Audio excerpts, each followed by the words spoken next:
জনপ্রত্যাশার প্রতি শ্রদ্ধা না দেখিয়ে নতুন রাজনৈতিক বন্দোবস্তর নামে গৌণ ইস্যুকে মুখ্য করে অকারণ সময় ক্ষেপণের চেষ্টা হলে সেটি জনমনে ভুল বার্তা পৌঁছবে।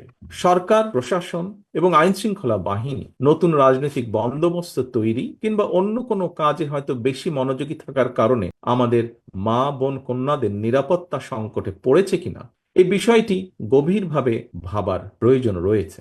ধর্মীয় উগ্রবাদীদের অপতৎপরতা এবং চরমপন্থা নিয়ন্ত্রণে ব্যর্থতার পরিচয় দিলে উগ্রবাদী জনগোষ্ঠী এবং পরাজিত ফ্যাসিবাদী অপশক্তি দেশে পুনরায় গণতন্ত্রের কবর রচনা করবে।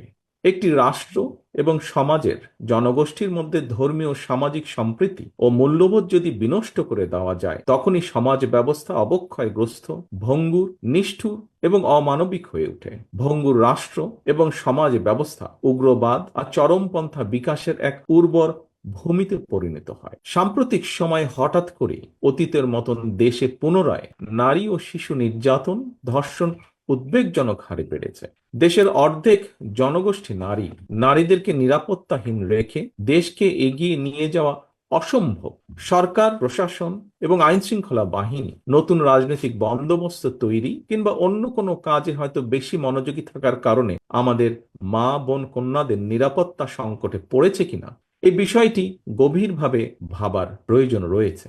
আমরা অন্তর্বর্তীকালীন সরকারের দৃষ্টি আকর্ষণ করে বলতে চাই, ধর্মীয় উগ্রবাদীদের অপতৎপরতা এবং চরমপন্থা নিয়ন্ত্রণে ব্যর্থতার পরিচয় দিলে উগ্রবাদী জনগোষ্ঠী এবং পরাজিত ফ্যাসিবাদী অপশক্তি দেশে পুনরায় গণতন্ত্রের কবর রচনা করবে। মাঠের অলরাউন্ডার আমি, আর ঘরের অলরাউন্ডার টাইলক্স।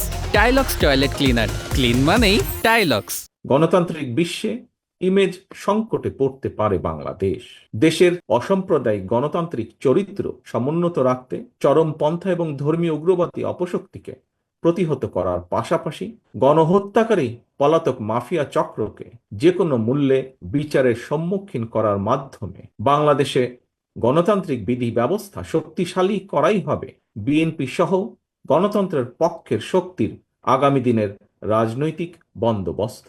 তবে আগামী দিনগুলোতে অন্তর্বর্তীকালীন সরকারের কার্যক্রম কিংবা কর্মপরিকল্পনার রূপরেখা জনগণের সামনে আরো স্পষ্ট এবং সুনির্দিষ্ট হলে জনমনে থাকা সকল সন্দেহ, সংশয়ের অবসান ঘটত।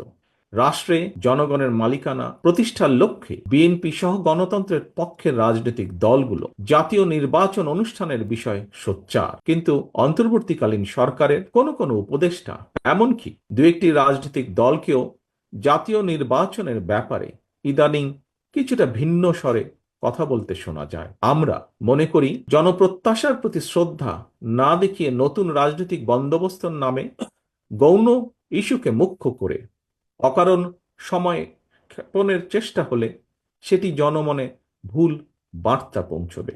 অন্তর্বর্তীকালীন সরকারের নিরপেক্ষতা এবং সরকারের কার্যক্রমের প্রতি জনগণের আস্থার সংকট সৃষ্টি হলে গণতন্ত্র প্রতিষ্ঠাকরণের যাত্রাপথ বিপদ সংকুল হয়ে উঠতে বাধ্য।